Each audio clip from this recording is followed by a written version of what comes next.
নমস্কাৰ সকলোকে স্বাগতম জনাইছো আৰম্ভ কৰিছো আমাৰ আজিৰ অনুষ্ঠান অভিমত অভিমতত আমি আজি দুটা বিশেষ বিষয়ক লৈ কিছু আলোকপাত কৰিম এটা হৈছে সুবুৰীয়া ৰাষ্ট্ৰ নেপালত হেহতিয়াকৈ যি গণ অভ্যুত্থান ঘটিছে প্ৰধানমন্ত্ৰী ৰাষ্ট্ৰপতিয়ে যি পদত্যাগ কৰিবলগীয়া পৰিৱেশ পৰিস্থিতিৰ উদ্ভৱ হৈছে সেই সন্দৰ্ভত আৰু আনটো হৈছে আমাৰ দেশৰ নতুন উপৰাষ্ট্ৰপতি নিৰ্বাচিত হৈছে দুয়োগৰাকী আছিল দক্ষিণৰ প্ৰাৰ্থী এই সন্দৰ্ভত আমি অকণমান অভিমতত আজি আলোকপাত কৰিম ষ্টুডিঅ'ত যিসকল ব্যক্তি এই মুহূৰ্তত আমাৰ লগত অতিথি হিচাপে আছে মই আপোনালোকক চিনাকি কৰি দিছোঁ আমাৰ মাজত আছে বিশিষ্ট ৰাজনৈতিক বিশ্লেষক লেখক ডক্টৰ আবু নাছেৰ সৈয়দ আহমদ মই আপোনাক অনুষ্ঠানলৈ স্বাগতম জনাইছোঁ লেখক বিশ্লেষক সাইদুল ইছলাম আছে মই সাইদুল ইছলামক অনুষ্ঠানলৈ স্বাগতম জনাইছোঁ আন এগৰাকী বিশিষ্ট লেখক ৰাজনৈতিক বিশ্লেষক ডক্টৰ ৰঞ্জিত সভাপণ্ডিত আছে মই সভাপণ্ডিত ডাঙৰীয়াকক অনুষ্ঠানলৈ স্বাগতম জনাই লৈছোঁ আন এগৰাকী ব্যক্তি হৈছে কংগ্ৰেছৰ মুখপাত্ৰ ওমান ৱাদুদ মই ওমান ৱাদুদক অনুষ্ঠানলৈ স্বাগতম জনাইছোঁ আৰু বিজেপিৰ মুখপাত্ৰ হিচাপে আজিৰ অনুষ্ঠানৰ অতিথি কিশোৰ ভট্টাচাৰ্য মই তেখেতকো অনুষ্ঠানলৈ স্বাগতম জনাই লৈছোঁ মই প্ৰথমতে আবু সৈয়দ নাছেৰ আহমেদ আপোনাৰ কাষলৈকে মই আহিছোঁ এই যে শেহতীয়াকৈ আমাৰ সুবুৰীয়া ৰাষ্ট্ৰখনৰ যিটো গণ অভ্যুত্থান আমি যদি চাওঁ 22 চনত শ্ৰীলংকাত যোৱা অলপতে বাংলাদেশত আৰু এতিয়া তৃতীয়খন দেশ হৈছে নেপাল সেইদিনাখনলৈকে অত্যন্ত শান্তিপ্ৰিয় এখন দেশ আছিল সুবুৰীয়া ৰাষ্ট্ৰ নেপাল কিন্তু হঠাৎ নেপালত যে এই পৰিৱেশ পৰিস্থিতিৰ উদ্ভৱ হ'ল প্ৰধানমন্ত্ৰী পদত্যাগ কৰাৰ পিছত আজি কিছু সময় পূৰ্বে ৰাষ্ট্ৰপতিয়ে পদত্যাগ কৰিবলগীয়া পৰিৱেশ পৰিস্থিতিৰ উদ্ভৱ হ'ল আপুনি দীৰ্ঘদিন ধৰি আন্তঃৰাষ্ট্ৰীয় ৰাজনীতি পৰ্যবেক্ষণ কৰিছে লিখামেলা কৰি আহিছে খুব সূক্ষ্মভাৱে আপুনি বিশ্লেষণ কৰে শেহতীয়াকৈ এই নেপালৰ যি গণ অভ্যুত্থান আপুনি কি বুলি ভাবে এই সামাজিক মাধ্যমে আমাৰ শেহতীয়া যদি মই তিনিখন ৰাষ্ট্ৰৰ কথা কওঁ তেনেহলে তিনিখন ৰাষ্ট্ৰতে কিন্তু সামাজিক মাধ্যমৰ এটা বিশেষ ভূমিকা আছে আৰু ইয়ং ব্ৰিগেডটো বিশেষকৈ যুৱ প্ৰজন্মটোৰ এটা ইয়াত সাংঘাতিক ভূমিকা আছে আপুনি কেনেকৈ বিশ্লেষণ কৰিব প্ৰথমতে ক'ব লাগিব যে এক ধৰণৰ পুঞ্জীভূত ক্ষোভ সেইটো উদ্গীৰণ হৈছে হয় আৰু এই ক্ষোভটো এদিনীয়া নহয় এদিনতে ঘপকে এনেকুৱা ধৰণৰ ক্ষোভ এটা হ'ব নোৱাৰে হয় দীঘলীয়া প্ৰচেছত হৈ আছে নেপালত আগৰ পৰা অস্থিৰতা চলি আছিলে আজি বহুত বছৰ ধৰি চলি আছে প্ৰায় 24 বছৰ ধৰি চলি আছিল তাত ৰজাক হত্যা কৰা হৈছিলে নিজৰ সন্তানেই হত্যা কৰিছিলে তাৰপিছত বিদ্ৰোহ হৈছিলে বিৰাট ডাঙৰ বিদ্ৰোহ হৈ গৈছিলে সেই বিদ্ৰোহত বিশেষকৈ খুব বেছি ডাঙৰ ভূমিকা লৈছিলে দাহালে আৰু তেওঁক প্ৰচণ্ড বুলি জনা যায় হয় আৰু তথাপি তেওঁ চিফ মিনিষ্টাৰ এটা প্ৰাইম মিনিষ্টাৰো হৈছিলে তাৰপিছত ইটো পিছত সিটো চৰকাৰ পতন হৈছে গঠিত হৈছে আকৌ পতন হৈছে এনেকৈ বহুখিনি খেলিমেলি হৈ গৈ আছে তাৰপিছত আহিলে শেহতীয়াকৈ যোৱা মাৰ্চ মাহত ৰজাক বিচাৰি আন্দোলন আৰম্ভ হ'ল বহুতে কয় যে আগৰ ৰাজতন্ত্ৰক বিচাৰিলে সেই সময়ত তেওঁলোকে মানে যিসকল আগভাগ লৈছিলে তেওঁলোক বেছিখিনি কিন্তু যুৱ চামৰ মানুহে আছিলে কিন্তু তেওঁলোক ৰাজতন্ত্ৰক বিচাৰিছিলে তেওঁলোকে দেখিছিলে যে কমিউনিষ্টৰ শাসন হ'ল নেপাল কংগ্ৰেছৰ শাসন হ'ল তাৰপিছত দেখোন কোনো ধৰণৰ আমি সাধাৰণ মানুহে যুৱচামে বিশেষকৈ তেওঁলোকে সমস্যাৰ পৰা মুক্তি পোৱা নাই যুৱচামৰ মাজত আটাইতকৈ খেবৰ কাৰণটো হ'ল কি তেওঁলোকৰ যিটো নিবনুৱা সমস্যা এইটো এটা ভয়ংকৰ ৰূপ লৈছিলে তাৰ লগতে দেখিছিলে তেওঁলোকে যে যিসকল ৰাজনৈতিক নেতা আছে তেওঁলোকে এটা ফেবুলাছ জীৱন যাপন কৰিছিলে বিৰাট ডাঙৰ ধৰণৰ দুৰ্নীতি হৈছিল তেওঁলোকৰ ল'ৰা ছোৱালী বিদেশত পঢ়ে ভাল ভাল বিশ্ববিদ্যালয়ত পঢ়ে আৰু এওঁলোকৰ ল'ৰা ছোৱালী সাধাৰণ কলেজ বিশ্ববিদ্যালয়ত পঢ়ে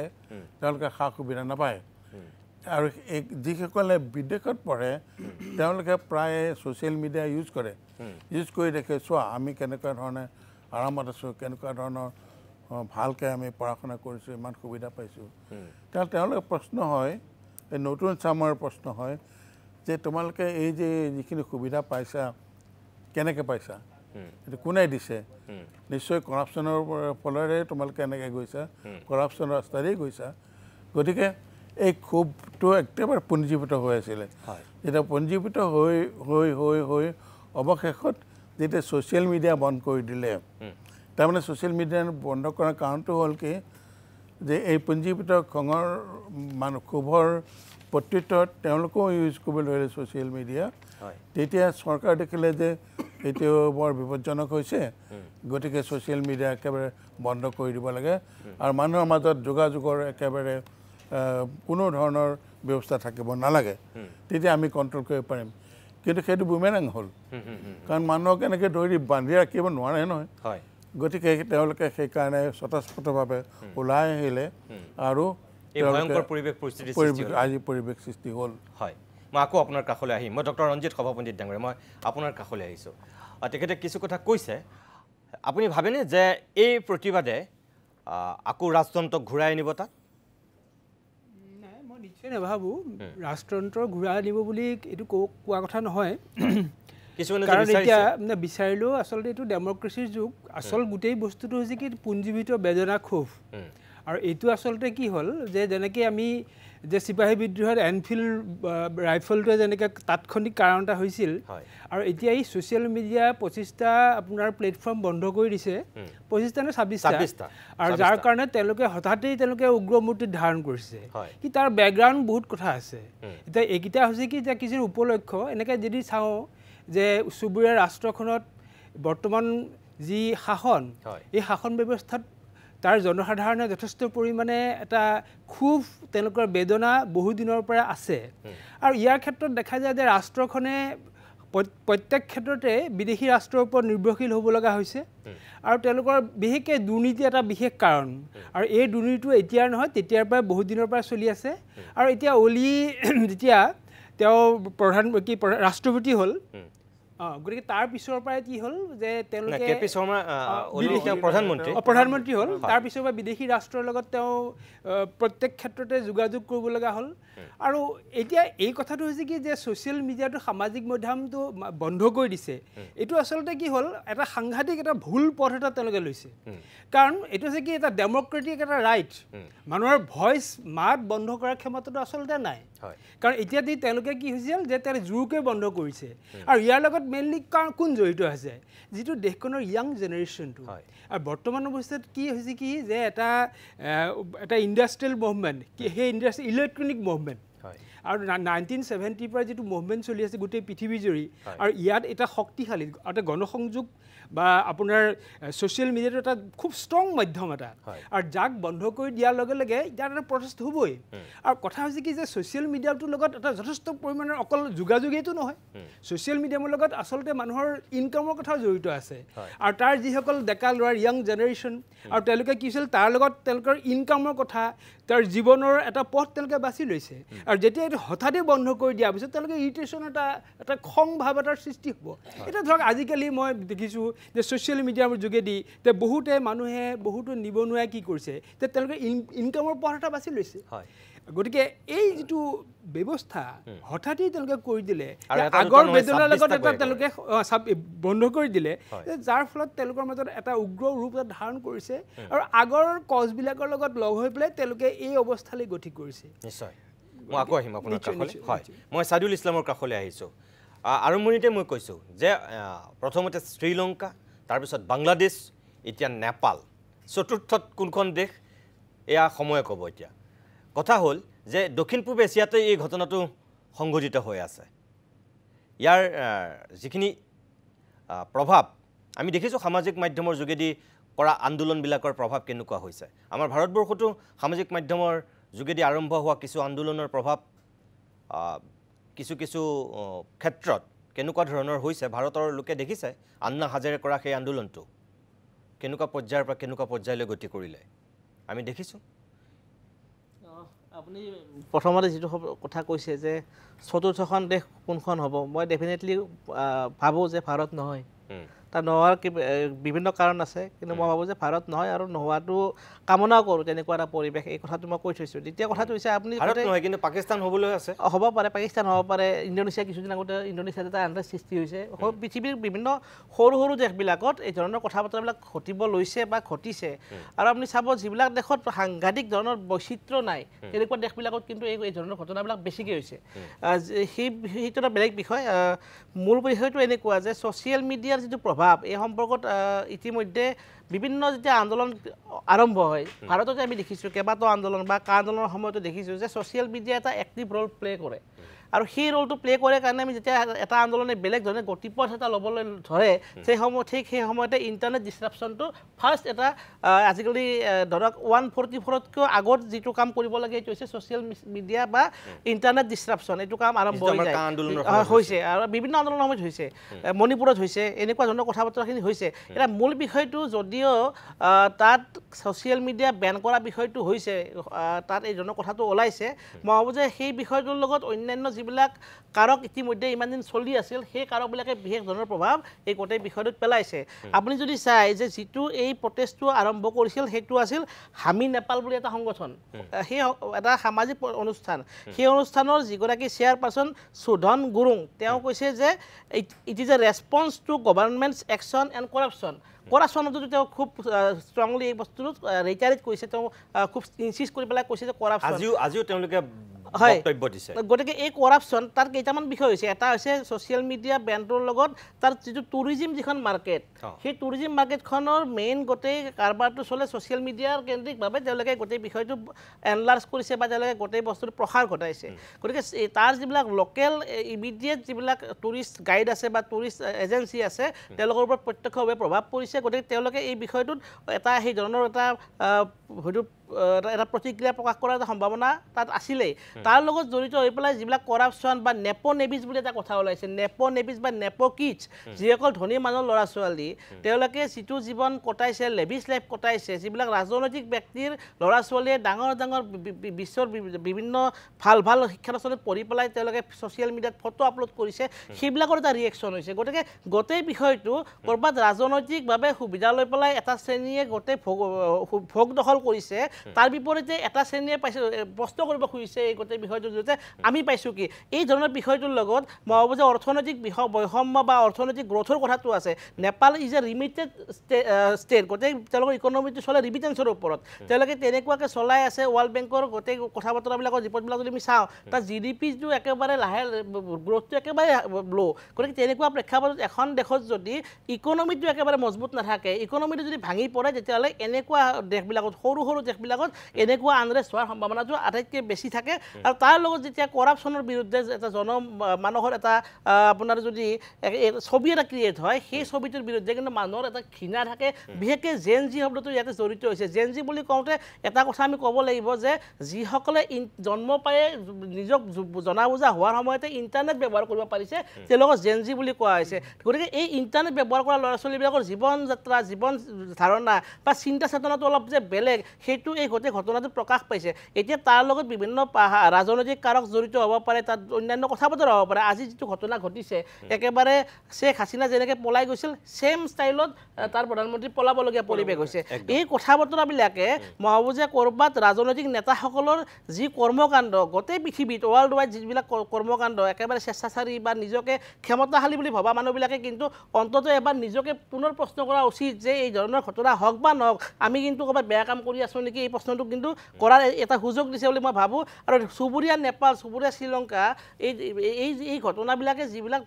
এটা নতুন এটা ছিগনিফিকেঞ্চ গোটেই ৱৰ্ল্ড ইকনমিত বা ৱৰ্ল্ড আপোনাৰ পলিটিকেল কালচাৰটোত আনিছে এইটো কিন্তু মই ভাবোঁ এটা সাংঘাতিকভাৱে এটা অমিনাছ চাইন একে সময়তে যিসকলে পৰিৱৰ্তন বিচাৰে যিসকলে এটা ৰিভলিউশ্যন বিচাৰে তেওঁলোকৰ কাৰণে এইটো এটা কিন্তু আশাৰো এটা হয়তো নতুন পথ এটা সন্ধান তেওঁলোকে পাইছে বুলি আমি ক'ব পাৰোঁ ঠিক আছে মই ধন্যবাদ জনাইছোঁ তিনিগৰাকী বিশ্লেষকৰ পিছত আমি দুগৰাকী ৰাজনীতিক আছে যিহেতু দুটা প্ৰধান ৰাজনৈতিক দলৰ দুগৰাকী মুখপাত্ৰ তেখেতসকলৰ কাষলৈ আমি আহিব বিচাৰিছোঁ মই উমান ৱাদুত মই প্ৰথমতে আপোনাৰ কাষলৈকে আহিছোঁ ৰাজনীতিকৰ যিমানেই দম্ভ অহংকাৰ প্ৰতিপ্ৰতি নাথাকক কিয় এটা সময়ত যে সকলো তছনছ হৈ যায় জনতাৰ ওচৰত যে সকলো পানী আমি তিনিখন দেশৰ উদাহৰণে আমাক শেহতীয়াকৈ দেখুৱাই দিছে বিশেষকৈ যুৱ প্ৰজন্মটোৰ হাতত কি প্ৰচুৰ ক্ষমতা আছে শক্তি আছে প্ৰথমে আমি শ্ৰীলংকাত দেখিলোঁ, তাৰপিছত আমি বাংলাদেশত দেখিলোঁ, এতিয়া আমি নেপালত দেখিলোঁ। শ্ৰীলংকাত এটা সময়ত উত্তপ্ত পৰিস্থিতি আছিল, কিন্তু তাৰপিছত হাম কটাৰ পিছত শ্ৰীলংকাও মোটামুটি এখন শান্ত দেশ হৈ আছিল। বাংলাদেশো মোটামুটি ঠিকেই আছিল চাবলৈ গ'লে। নেপালটো বহুত শান্তিপ্ৰিয় দেশ হিচাপে নাম আছিল, কিন্তু এই তিনিওখন দেশতেই যদি আমি এতিয়া চাওঁ, এখেতসকলে যিখিনি কথা কৈছে যে সামাজিক মাধ্যমত যিটো ভূমিকা বা যুৱ প্ৰজন্মটোৱে কিয় এনেকুৱা খং কৰিবলগীয়া হৈছে, তেওঁলোক এফালতে বঞ্চিত, তেওঁলোকৰ আকৌ শাসকসকলৰ সন্তান একেবাৰে সা সুবিধা লৈ ৰাজসুখত মগ্ন, এফালে প্ৰতাৰিত প্ৰবঞ্চিত হোৱাৰ ক্ষোভ, আৰু লাষ্টত গৈ শেষত গৈ এতিয়া এই পৰিৱেশ পৰিস্থিতিৰ সৃষ্টি হৈছে। আপুনি নিজে কি বুলি ভাবে যে সঁচাকৈ এইকেইটাই কাৰণ, নে ইয়াত ক'ৰবাত ৰাজনৈতিক কিবা মেৰপেচ জড়িত হৈ আছে? আপুনি যদি 3টা কাণ্ট্ৰিৰ উদাহৰণ আপুনি দিছে, আৰু 3টা কাণ্ট্ৰি যদি আপুনি পেটাৰ্ণটো চাই অলমষ্ট ছেইম। পেটাৰ্ণটো হ'ল যে ছাত্ৰবোৰে, জেনজি, য়াংষ্টাৰ্ছবোৰে এই গোটেই আন্দোলনবোৰ নেতৃত্ব লৈছে, আন্দোলনবোৰ চলাই গৈছে, ৰিস্ক লৈছে, মৰিছে, গোটেই প্লেনিং তেওঁলোকৰ। আৰু মই নাভাবোঁ যে এই ছাত্ৰবোৰক পলিটিকেলি মটিভেট কৰিব পাৰি। নেপালত ধৰক আই থিংক মাৰ্চৰ এটা ভিডিঅ' ভাইৰেল হৈছিলে, এটা সৰু ল'ৰা স্কুল ড্ৰেছ পিন্ধি পেলাই তেওঁ এই আৱেগবোৰ কৈছিলে যে নেপাল আমাৰ, ইয়াত কৰাপশ্যন নচলিব, মূল বস্তুবোৰ। এই 3টা কাণ্ট্ৰিৰ এটা ছেইম পেটাৰ্ণ আছে, violation of rule of law, স্বৈৰাচাৰী চৰকাৰ, কৰাপশ্যন, ইনষ্টিটিউশ্যনবোৰ কম্প্ৰমাইজড, গোটেইখিনি আমি যদি গদি মিডিয়া কওঁ, গোটেইখিনি বস্তু আমাৰ ইয়াতো পাব আপুনি। গতিকে the pattern is same, the features R same, আৰু ৰিয়েকশ্যনবোৰো ছেইম। ইয়াত কোনো ডিফাৰেণ্ট ৰিয়েকশ্যন হোৱা নাই। আৰু আপুনি যিটো কৈছে যে ঠিকে দেখা আছিলে, নাই, আপুনি যদি শ্বেখ হাছিনাৰ চৰকাৰক চাই আপুনি একো ঠিকে নাছিলে, সেই ফ্ৰাষ্ট্ৰেশ্যনটো ওলাই অহা নাছিলে। কাৰণ এনেকৈ ধৰণৰ মানে তেওঁলোকে ইনষ্টিটিউশ্যনবোৰ কম্প্ৰমাইজড হৈ আছিলে, কোনোবাই কিবা এটা মাত উঠালেই তেওঁক জেলত ভৰাই দিয়া। নেপালত তেনেকুৱা ধৰণৰ বস্তু হৈ আছিলে। 2017 চনত এটা এয়াৰবাছ ডিল হৈছিলে, তেতিয়া মই কোনটো কৈছোঁ ঠিকে, মানে যে আভ্যন্তৰীণ সংঘাত দ্বন্দ্ব আছে, কিন্তু বাহিৰৰ পৰা দেখাততো মানে তেওঁলোক শান্তিপূৰ্ণ, নেপাল এখন শান্তিপূৰ্ণ দেশ হিচাপে নাম আছিলে। নাই, সেইটো আছিলে, শান্তিপূৰ্ণ দেশ হিচাপে নাম আছিলে, কিন্তু সেইটোৱে কৈছোঁ যে মানুহৰ ফ্ৰাষ্ট্ৰেশ্যনটো কিমান দেৰিলৈকে আপুনি কণ্ট্ৰল কৰি মানে ঢাকি থ'ব পাৰে, সেই ফ্ৰাষ্ট্ৰেশ্যনটো ওলাই আহিব। তেওঁলোক এতিয়া আপুনি যিমানখিনি আপুনি তেওঁলোকৰ কমেণ্ট চাই আছে, যদি ছ'চিয়েল মিডিয়া বেন হৈছে, ছ'চিয়েল মিডিয়া খুলি দিছে অলপ দেৰি আগত, বাধ্যত পৰি খুলি দিছে। কিন্তু আপুনি এই খং, পাৰ্লিয়ামেণ্টৰ বিল্ডিং জ্বলাই দিয়া হৈছে, প্ৰধানমন্ত্ৰীৰ ঘৰ জ্বলাই দিয়া হৈছে, যিটো আটাইতকৈ ডাঙৰ নেপালৰ গদি মিডিয়া, সেই বিল্ডিংটো জ্বলাই দিয়া হৈছে। এই ক্ষোভটো ক'ৰ পৰা আহিলে? এদিন দুদিনৰ ক্ষোভ নহয়। কিন্তু আপুনি যিমানখিনি ৰিপৰ্ট আপুনি উঠাই চাই, তাত যিবোৰ কমেণ্ট, যিবোৰ আন্দোলনৰ যিবোৰ নেতৃত্ব লৈছে, বা এইটো বেচিকেলি কোনো নেতৃত্ব নহয়, চবেই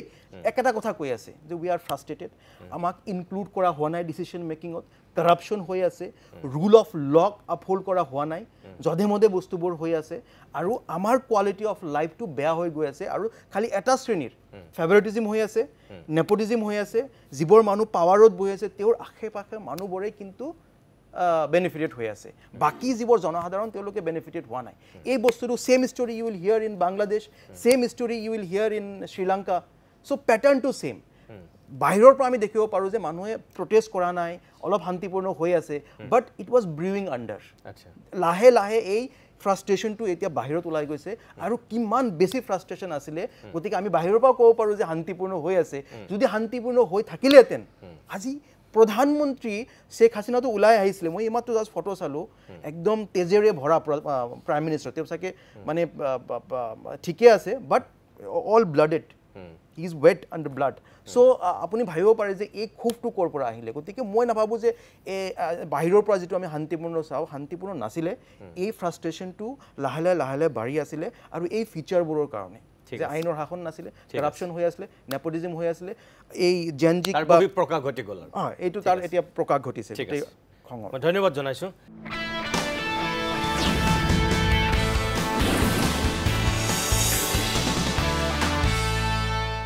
কিশোৰ ভট্টাচাৰ্য, ভাৰতীয় জনতা পাৰ্টীৰ মুখপাত্ৰ, মই আপোনাৰ কাষলৈ আহিছোঁ।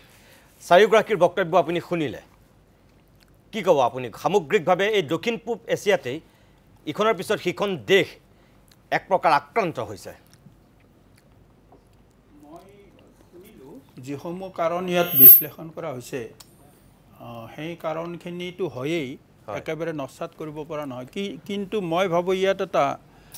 আন্তৰ্জাতিক কথাও জড়িত হৈ আছে আপুনি যদি গোটেই পৰিস্থিতি আৰু পৰিৱেশটো বিশ্লেষণ কৰে শ্ৰীলংকাত যেনেদৰে হৈছিলে বাংলাদেশত যেনেদৰে হৈছিলে নেপালতো তেনেদৰে হৈছে অৰ্থাৎ এই যিটো সামগ্ৰিকভাৱে জনতাৰ একদম ক্ষোভটো গৈ পাৰ্লামেণ্ট প্ৰেচিডেণ্ট হাউচ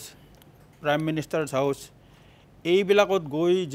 যি ধৰণে অত্যাচাৰ আজিতো নেপালৰ পাৰ্লামেণ্ট হাউচে জ্বলাই দিছে হয় গতিকে এই ধৰণৰ যিটো লক্ষণ আমি সেম ধৰণৰ গোটেই বস্তুটো দেখিব আপুনি গোটেই ইয়ং জেনেৰেশ্যনটোৱে পাৰ্টিচিপেট কৰিছে আৰু এইটো একেবাৰে অতি চূড়ান্ত ৰূপ লৈছে নেপালতো দেখিছোঁ তাতে বন্দুক বাৰুদো হাতত দেখা গৈছে গতিকে এই যিটো কথা ইয়াৰ লগত এটা আন্তৰ্জাতিক সম্পৰ্কৰ কথাও জড়িত হৈ আছে কেৱল নেপালৰ শাসকবৰ্গই সেই কথাটো হয়তো অনুধাৱন কৰিব নোৱাৰিলে যে পুঞ্জীভূত ক্ষোভটো যে এনেদৰে হঠাৎ মানে বিস্ফোৰণ ঘটিব কিছুদিনৰ আগতে চীনত পৃথিৱীৰ আমাৰ গুৰুত্বপূৰ্ণ কেইবাখন দেশৰ বিশেষকৈ এছিয়াৰ যিখিনি নেতা তাত লগ হৈছিলে তাত ভাৰতৰ প্ৰধানমন্ত্ৰী আছিলে আনকি নেপালৰ প্ৰধানমন্ত্ৰী অলিও গৈছিলে অলিকো আমাৰ চীনৰ প্ৰধানমন্ত্ৰী চীনৰ ৰাষ্ট্ৰপতি জি জিনপিঙৰ লগত দেখা গৈছিলে ছ'চিয়েল মিডিয়াত আমি সেই ফটো দেখিছোঁ তাৰ পৰা আহি চাইনা আৰু আমেৰিকাৰ এটা ডিপ ষ্টেটৰ ইয়াত এটা গোটেই হেৰিত দক্ষিণ পূব এছিয়াত আমেৰিকান ডিপ ষ্টেটে এটা খুব সংগোপনে এটা ইয়াত তেওঁলোকৰ প্ৰভুত্ব বিস্তাৰ কৰিবলৈ এটা কাম কৰি আছে বুলি বহুত বিশ্লেষকে নেপালৰ এই ঘটনাটোৰ পিছত মন্তব্য কৰিছে এইটো অনুমান কৰিব পৰা যায় যে গোটেই মানে ঘটনাৰ যিটো গুৰি সেইটো সামান্য অৰ্থাৎ ফিৰিঙতিতে খান্দবদা হৈছে শ্ৰীলংকাত একেটাই হৈছে বাংলাদেশত একেটাই হৈছে অজুহাত এটা লৈছে মাত্ৰ কিন্তু সেই অজুহাতৰ আধাৰত কিন্তু বাকী প্ৰটেষ্টৰ ধৰণ তেওঁলোকৰ যি লক্ষ্যবিলাক সাধাৰণতে দেখিব এই প্ৰধানমন্ত্ৰী ৰাষ্ট্ৰপতিৰ বাসভৱন প্ৰধানমন্ত্ৰী ৰাষ্ট্ৰপতিৰ পৰিয়াল একে ধৰণৰ হৈছে গতিকে ইয়াৰ যোগেদি এটা কথা নিশ্চিত হৈছে ইয়াত যেন কোনোবা এটা শক্তি মানে জড়িত হৈ আছে আজি যেনেকৈ আমেৰিকাৰ অতিকৈ ঘনিষ্ঠ বাংলাদেশৰ আমাৰ মহম্মদ ইউনুছ চাহাবক তাত তেওঁলোকে বিচাৰিছিলে ছাত্ৰসকলে সেইমতে তেওঁ মানে তাৰ ৰাষ্ট্ৰপ্ৰধান হ'ল ইয়াতো আপোনাৰ নেপালতো কি হৈছে তেওঁলোকৰ পচন্দ হ'ল বাহাদুৰ নহয় বলেন্দ্ৰ শাহক তেওঁলোকে প্ৰক্ষেপ কৰিছে ইয়ং জেনেৰেশ্যনটোৱে যে তেওঁলোকৰ পৰৱৰ্তী প্ৰধানমন্ত্ৰী হ'ব লাগে বলেন্দ্ৰ শাহৰ বিষয়ে নিউয়ৰ্ক টাইমছ আৰু আপোনাৰ টাইম মেগাজিনে কিছুদিনৰ আগতে বলেন্দ্ৰ শাহৰ মানে খুব উচ্চ প্ৰশংসা কৰি লিখা বুলি আজি চৰ্চা হৈছে যে কোনোবাখিনিত তাৰমানে বলেন্দ্ৰ শাহ আৰু আমেৰিকাৰ ডিপ ষ্টেটৰ মাজত এটা ৰিলেশ্যনশ্বিপ আগৰ পৰা আছিলে যেনেকৈ ইউচুফক যেনেকৈ মহম্মদ ইউনুছক যেনেকৈ বাংলাদেশত অনা হ'ল ঠিক তেনেদৰে বলেন্দ্ৰ শাহক এতিয়া প্ৰজেক্ট কৰিব খোজা হৈছে ইয়াৰ অন্তৰালত যে এই গোটেই ঘটনাক্ৰমৰ অন্তৰালত বিশেষকৈ বলেন্দ্ৰ শাহৰ নামটো উচ্চাৰিত হোৱাৰ লগে লগে এই কথাটো এক প্ৰকাৰ পোহৰলৈ আহিছে যে ইয়াত এটা আমেৰিকাৰ ডিপ ষ্টেটৰ এটা ইয়াত ষড়যন্ত্ৰ হয়তো থাকিব পাৰে এইটো এতিয়াই নদি এই মুহূৰ্ততে নদি ক'ব নোৱাৰিলেও কিন্তু ৰাজনৈতিক বিশ্লেষকসকলে এই কথাটো অনুমান কৰিছে কাৰণ যোৱা সময়ছোৱাত ভাৰতৰ সৈতে আমেৰিকাৰ সম্পৰ্কটো বৰ মধুৰ হৈ থকা নাই তাৰ বিপৰীতে চীনৰ লগত ভাৰতৰ দ্বিপাক্ষিক সম্পৰ্ক উন্নত হৈছে আৰু এই যিটো আমেৰিকান এপবিলাক যে বন্ধ হৈ গ'ল 26টা এপ যেনেকৈ বন্ধ কৰি দিলে চৰকাৰে ৰেজিষ্ট্ৰেশ্যন ফেইল হোৱাৰ মানে অজুহাত দেখুৱাই যে সময়মতে ৰেজিষ্ট্ৰেশ্যন কৰিব পৰা নাই কোম্পানীবিলাকে হেঁচা দিছে সেইটো চৰকাৰে অপাৰগতা প্ৰকাশ কৰিছে যাৰ ফলত এইটো বন্ধ কৰিবলগীয়া হৈছে এই ধৰণৰ ৰেষ্ট্ৰিকশ্যন আনিবলগীয়া হৈছে এই ধৰণৰ চৰকাৰীভাৱে বিবৃতি দিয়া হৈছে বোধহয় সেইটো তেওঁলোকৰ এটা ডিপ্ল'মেটিক এটা ভুল নহ'লে কাৰণ আমেৰিকাই এই কথাটো আগৰ পৰাই এটা হেঁচাত ৰাখিব খুজি আছিল যে আমেৰিকাই চাইনাৰ লগত নেপালৰ যিটো সম্পৰ্ক চাইনাৰ লগত যিটো বাংলাদেশৰ সম্পৰ্ক যিধৰণে মধুৰ হ'ব ধৰিছিল তাৰ বিপৰীতে আমেৰিকাই যেনেকৈ এইটো সেণ্ট মেৰিনা কি আছিল দ্বীপটো সেই দ্বীপটো যেনেকৈ তেওঁলোকে সামৰিক ঘাটি হিচাপে ব্যৱহাৰ কৰাৰ অনুমতি বিচাৰি বাংলাদেশ চৰকাৰৰ শ্বেখ হাছিনাৰ পৰা সেইটো যেতিয়া সঁহাৰি নাপালে তাৰ পিছতে আমেৰিকাই তাত কাম কৰা আৰম্ভ কৰিছিলে যে চৰকাৰখন সেইখন চৰকাৰৰ পতন ঘটাব লাগে গতিকে আন্তঃৰাষ্ট্ৰীয় স্তৰত যিবিলাক বিশ্লেষক ৰাজনৈতিক বিশ্লেষক তেওঁলোকে কিন্তু ঘটনাটোক এই ধৰণেহে এতিয়া লাহে লাহে ব্যাখ্যা কৰিবলৈ লৈছে কাৰণ এই সৰু সৰু ৰাষ্ট্ৰবোৰ এই গোটেইখিনি কিন্তু ভাৰতবৰ্ষৰ প্ৰতিবেশী ৰাষ্ট্ৰ আজি শ্ৰীলংকা কওক বাংলাদেশ কওক নেপাল কওক গোটেইখিনি ভাৰতবৰ্ষৰ প্ৰতিবেশী ৰাষ্ট্ৰ আৰু সৰু সৰু ৰাষ্ট্ৰত এনে ধৰণৰ বিদ্ৰোহ ঘটাবলৈ খুব সহজ কিন্তু ভাৰতৰ দৰে বিশাল দেশ এখনত এইটো কাম পটককৈ কৰিব নোৱাৰে কাৰণ আমাৰ ইয়াত বিভিন্ন বৈচিত্ৰ্যতা আছে আৰু আমাৰ ইয়াত এনেকুৱা হয় মহাৰাষ্ট্ৰত এটা বিষয় লৈ যদি কিবা কাৰণত আন্দোলন হয় এনেকুৱা আন্দোলন হ'লেও তাৰ প্ৰভাৱ হয়তো উত্তৰ পূৰ্বত নপৰিব আমাৰ ইয়াত কা আন্দোলন হৈছিল কা আন্দোলনৰো কিন্তু গতিবিধিটো এনেকুৱাই আছিলে সব ছ'চিয়েল মিডিয়াৰ যোগেদিয়ে সংগঠিত হৈছিল যিমান ল'ৰা ছোৱালী ছাত্ৰ ছাত্ৰী ৰাজপথলৈ ওলাই আহিছিল সেইবিলাকৰ কিন্তু কোনো ধৰণৰ কোনো পাব্লিক এপিল নাছিল কোনো সভা কৰি লোৱা সিদ্ধান্ত নাছিল কোনো লিডাৰ নাছিল গোটেই সকলোবিলাকে ছ'চিয়েল মিডিয়াৰ যোগেদিয়ে সংগঠিত হৈছিল আৰু ছ'চিয়েল মিডিয়াৰ যোগেদি তেওঁলোকে ৰাজপথলৈ ওলাই আহিছিল আৰু কা আন্দোলনতো ইয়াত যি ধৰণৰ ধ্বংসলীলা হৈছিল সেই সময়ত জাপানৰ প্ৰধানমন্ত্ৰী অসম ভ্ৰমণ কৰিবলগীয়া আছিলে যাৰ ফলত জাপানৰ প্ৰধানমন্ত্ৰী ভ্ৰমণ স্থগিত হ'ল গতিকে এই কিন্তু তৎসত্ত্বেও ইয়াৰ প্ৰভাৱ কিন্তু আমাৰ বেংগলত পৰা নাই ৱেষ্ট বেংগলত পৰা নাই দিল্লীত পৰা নাই বা ভাৰতবৰ্ষৰ আন ৰাজ্যত পৰা নাই ঠিক তেনেকৈ মণিপুৰত যিটো ঘটনা হৈছে মণিপুৰৰ ঘটনাটোৰ পিছত কিন্তু তাৰ প্ৰভাৱ উত্তৰ পূৰ্বাঞ্চলৰ আনকি বাকী ৰাজ্যকেইখনতো পৰা নাই ইয়াত স্বাভাৱিক জীৱন যাত্ৰা অব্যাহত আছে গতিকে এই কথাটো আমেৰিকান ডিপ ষ্টেটৰ হেৰিবিলাকে জানে তেওঁলোকৰ কৌশল নিৰ্ণয়কাৰী